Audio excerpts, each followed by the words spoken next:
en todo lo que es Guatemala, El Salvador y Honduras, esto sí afecta mucho y también mueve este desplazamiento hacia afuera de la familia, porque llegan a tu casa, marcan y dicen, sálganse porque esta casa es nuestra. Esto es, La Inquietud con Garrett Edwards. El lugar donde hay más preguntas que certezas.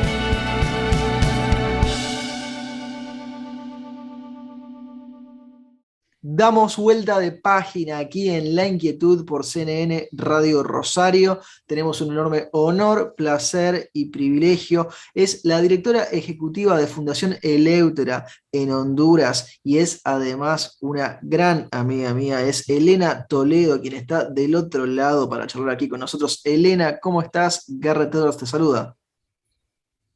Hola Garrett, muy contenta de estar aquí con vos y con tu audiencia desde otra América, de América Central, y eso siempre hace mucha ilusión de poder conversar Es un después placer para de todo ese nosotros, tiempo. Elena, tenerte aquí. Muchos temas para charlar y vos decías desde otra América, desde la América Central, pero que comparten muchos problemas y muchas inquietudes y muchas preocupaciones que también tenemos en otras partes del continente y seguramente también en otras partes del mundo. Hace tiempo que desde Eleuthera vienen siguiendo, y vos venís siguiendo en particular, los temas de educación, lo charlábamos fuera del aire, cómo la pandemia, la educación y la migración ha sido un punto neurálgico de análisis de parte de ustedes, y además nos contabas, y confirmabas si esto es así, que no tienen clases presenciales en Honduras desde marzo de 2020. Sí, desde las clases se cerraron 16 de marzo de 2020. Fueron los primeros castigados, los niños y en general todo el sistema educativo desde kinder hasta universidad.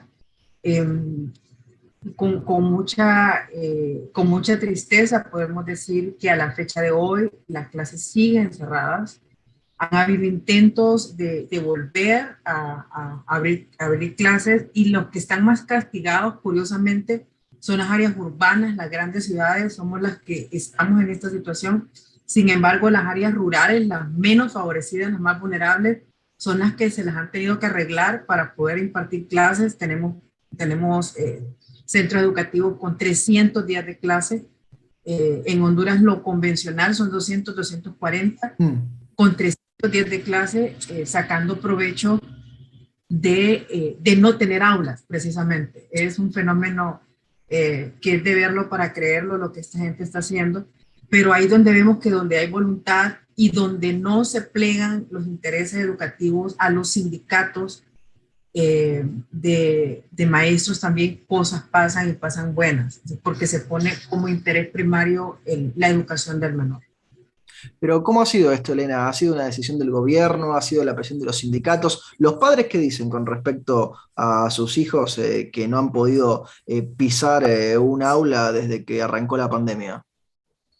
Siento que es una combinación de todo, de mucho miedo por parte de los padres de familia en las áreas urbanas especialmente.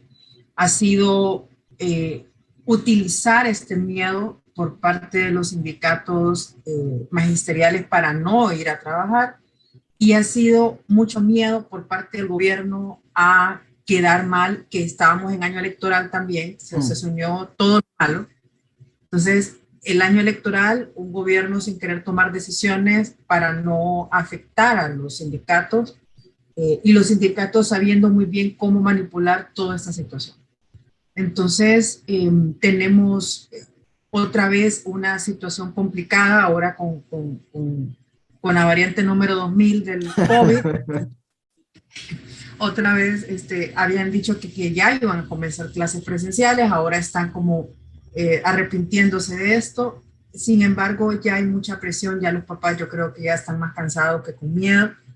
Ya quieren que sus hijos vuelvan a clases. Tenemos comunidades que nosotros hemos visitado que Sí. es imposible tener clases virtuales porque uno ingresa a la comunidad e inmediatamente se corta la señal Claro, no, de no celular. tienen ni conexión de celular, ni wifi, ni internet de ninguna manera, ni por cable, no llega.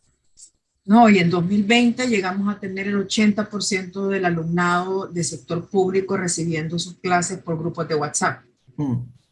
Algo que también Entonces, sucedió en la Argentina en proporción y que a veces incluso ni siquiera había el WhatsApp, a veces era la fotocopia que quedaba para ir a buscar a la escuela en algún momento. es definitivamente que esto es un tiempo histórico y no precisamente para lo mejor.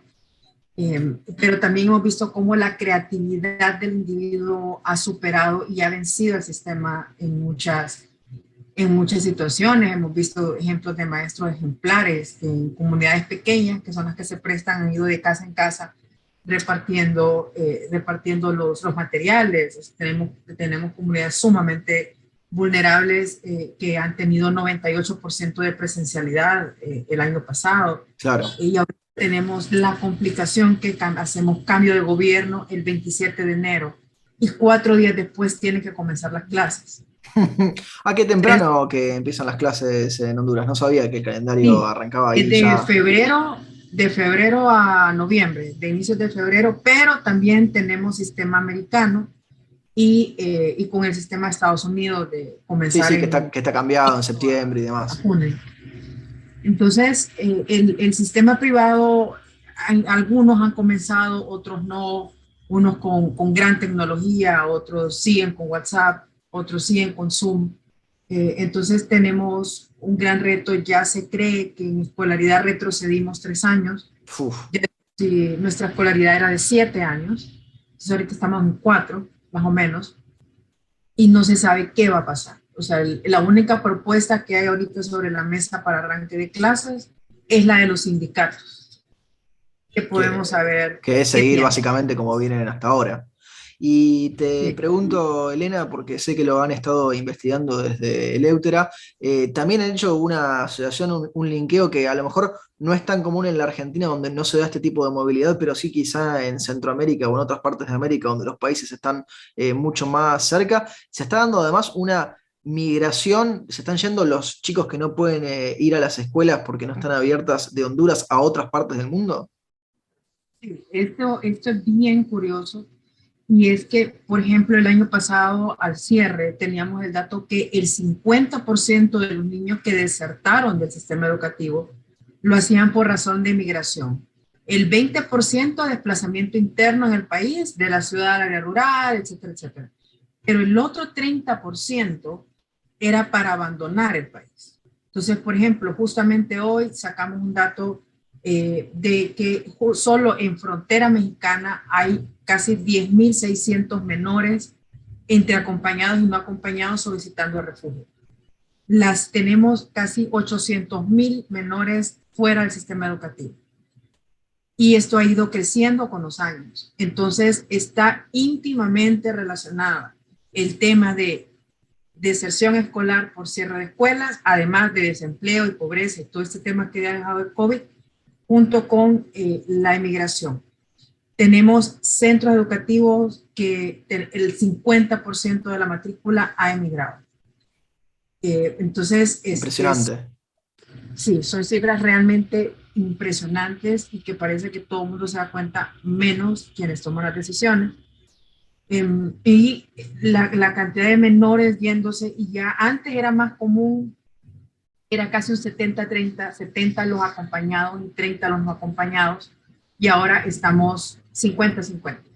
Uf. Se han igualado los no acompañados, que estamos hablando de que son menores de la edad que ustedes quieran a 18 años, que los papás están mandando solos con traficantes de personas a Estados Unidos, o que los dejan solos en el transcurso porque lo sienten que son una moneda de cambio para poder pasar a territorio estadounidense. Entonces, es bastante difícil la situación en cuanto a migración de menores y que está siempre nosotros, desgraciadamente, ya nos dimos cuenta que si queremos tener un dato fidedigno de la tasa de migración de una comunidad, nos tenemos que ir a la escuela a ver cuál ha sido la tasa de deserción que ellos han tenido, porque es impresionante, porque además los niños están sin hacer nada en la casa, Claro. hablando de zonas altamente peligrosas con alta presencia de pandillas, y las pandillas los están reclutando, forzosamente. Es que es muy llamativo lo que nos contás, Elena, y ahí perdón que te interrumpa, porque uno ve a lo mejor en muchos países de Latinoamérica un movimiento migratorio de salida de gente que, vos lo decías, los motivos clásicos, ¿no? Hay gente que se ha cansado por la pandemia, hay gente que lo hace en búsqueda de nuevas oportunidades porque la pobreza en sus países de origen es muy alta y porque no encuentra posibilidades. Ahora, en general es gente mayor de edad, es gente de 18 años para arriba. Ahora, acá el dato que vos pondrás, ¿no? De menores de edad, de niños, niñas y adolescentes, algunos solos y otros con su familia yéndose, es fortísimo. Sí, es altísimo. Estamos viendo un tema también de que ya hay muchos menores que se habían quedado con la abuela, con la tía, porque los papás ya habían emigrado. Entonces los papás dicen, bueno, no está haciendo nada ya, me lo traigo para Estados Unidos. Probablemente pensaba traérmelo cuando terminara la educación básica y tal, pero ahora me lo traigo antes de que las pandillas Lo lo, tomen. lo, lo tomen. Así es un fenómeno muy parecido al tema de Colombia con el tema de reclutamiento de guerrillas. Mucha gente se asusta cuando yo hago esta comparación, pero es que no se puede ver de otra manera y no es de otra manera del momento que llegan a tu casa, tocan la puerta y te dicen mañana venimos por su hijo, porque lo necesitamos en la pandilla y porque los menores tienen menos infracción con la policía si los toman así cometiendo algún ilícito. Entonces, la situación es muy compleja y tenemos también alto grado de mendicidad en las calles de menores. O sea, se ven grupos de 5, 6 niños, 10 niños juntos en los semáforos pidiendo cosas que antes sí se miraba, pero se miraba en mucho menor grado. Entonces, al final los más castigados son los menores, en lugar de ver la escuela como un lugar que crea salud y que educa para la salud, ahora se ha querido imponer como una amenaza para la salud.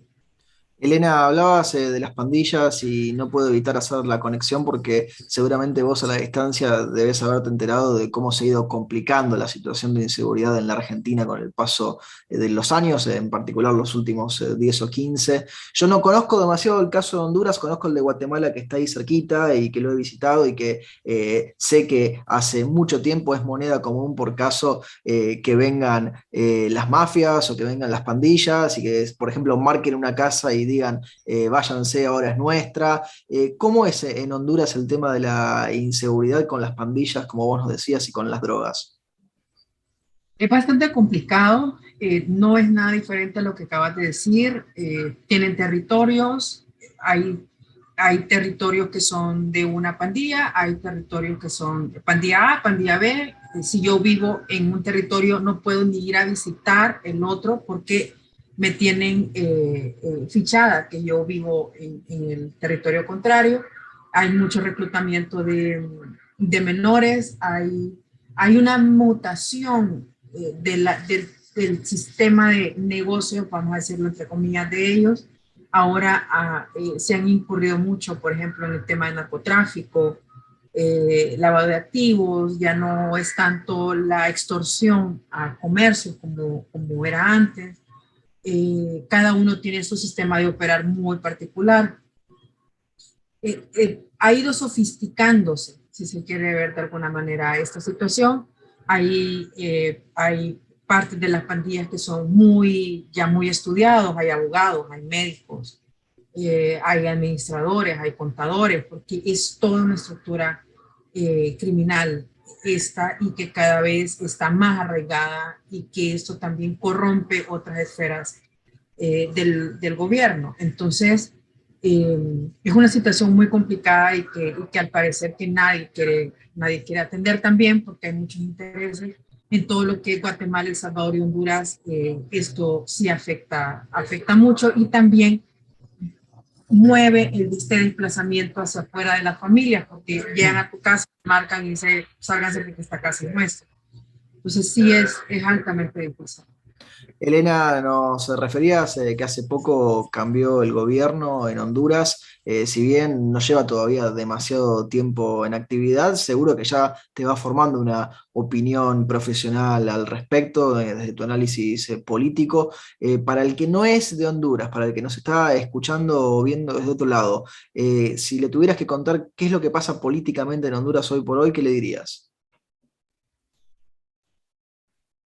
Tenemos un cambio más que de gobierno, un cambio de sistema, porque veníamos de un sistema mercantilista, igual en toda Latinoamérica, pero un poco sobrio, podríamos decir, si lo queremos ubicar en el espectro común, derecha, desde que yo tengo uso de razón, hace ya bastantes años.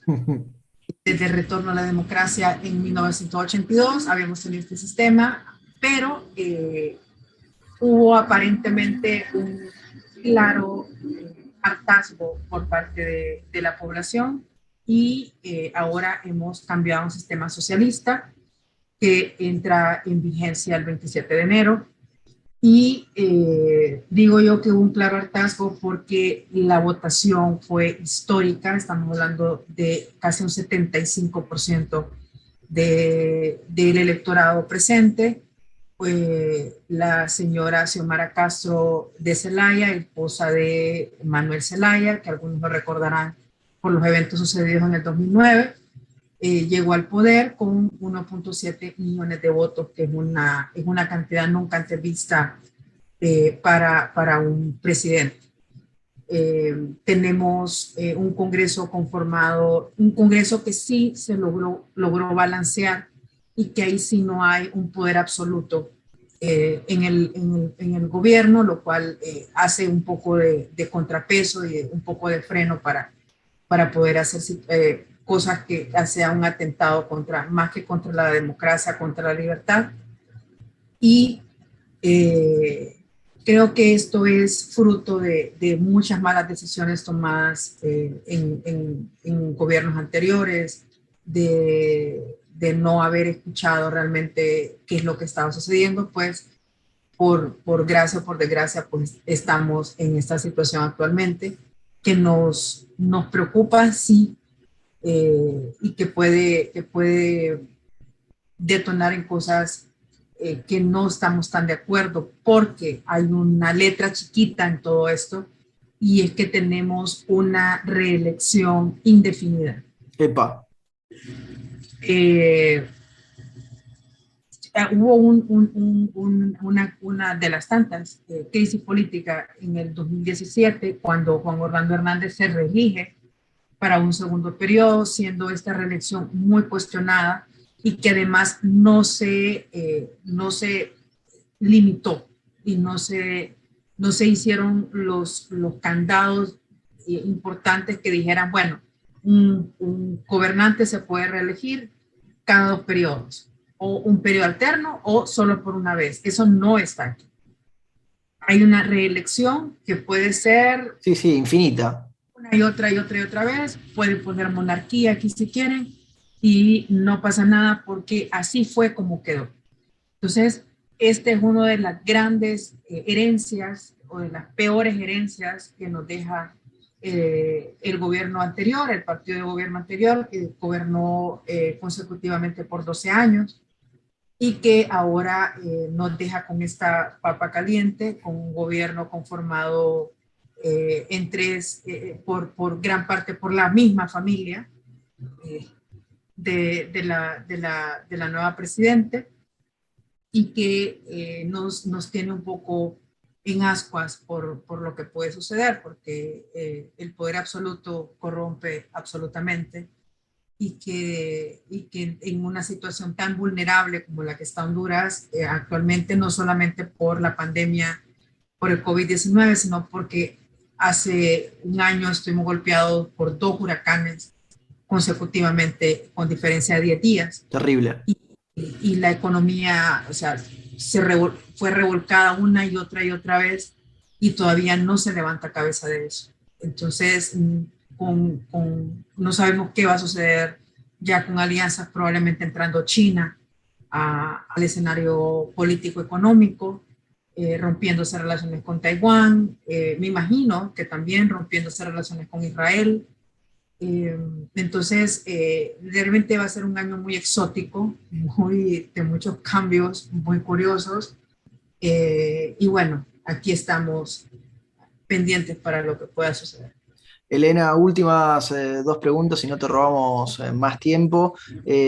Siempre que entrevistamos a gente de fuera de la Argentina, nos interesa saber si en sus países, en este caso Honduras, la Argentina es un tema. Y ojo que puede ser que no lo sea, porque muchas veces la triste respuesta y lo que nos vamos dando cuenta desde nuestro país, desde la Argentina, es su intrascendencia por las cosas que ha hecho en las últimas décadas. En Honduras, ¿se habla de la Argentina? ¿Es un tema que importe o es un tema que no es ni siquiera un titular pequeño? Importa. Siempre creo que, por lo menos para nosotros en América Central, Argentina ha sido un referente. Desde el fútbol hasta el tema de cómo se maneja todo ese tema político, también porque nosotros habíamos dicho nos hemos salvado, pero ya estamos ya de este modelo político, pero sí se habla, sí causa mucha sorpresa, muchas decisiones, el tema económico, cómo se ha venido descalabrando en los últimos años, pero dejando para el buen sabor de boca, siempre es un lugar al que uno se refiere como un lugar al que nosotros queramos llegar. Me refiero en nivel de sociedad, de desarrollo, porque aunque ustedes crean que están muy mal, siempre pueden ser referente para otros. Entonces, sí está presente la Argentina. Me imagino que con el nuevo gobierno los tendremos más presentes por claras situaciones. Así que creo que estaremos más en contacto con la situación de allá ahora. Ponemos el ojo ahí en Qatar 2022 cuando hablabas del fútbol. Te hacemos, Elena, la última pregunta, se la hacemos absolutamente a todos nuestros entrevistados porque el programa se llama La Inquietud y el nombre es un juego de palabras. ¿Qué inquieta a Elena Toledo? Me inquieta, pero a la vez me da mucha curiosidad en el buen sentido los cambios políticos, económicos y sociales que puedan haber en este año en el país. Y me inquieta ya en el sentido tal vez no tan cómodo la cantidad de gente que se está yendo del país. Estamos hablando de 750 personas aproximadamente al día que están saliendo de forma irregular.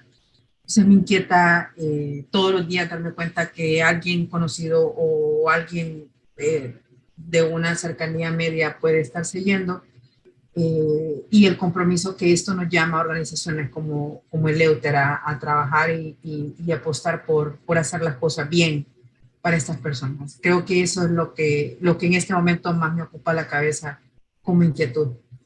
Elena, te agradecemos muchísimo este tiempo que te has tomado para charlar con nosotros y con nuestra audiencia y te mandamos un fuerte abrazo. Gracias, y siempre a la orden y encantada de estar con vos.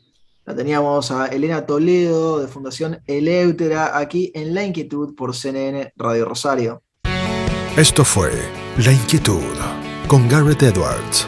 Síguenos en redes sociales y en www.edwards.com.ar.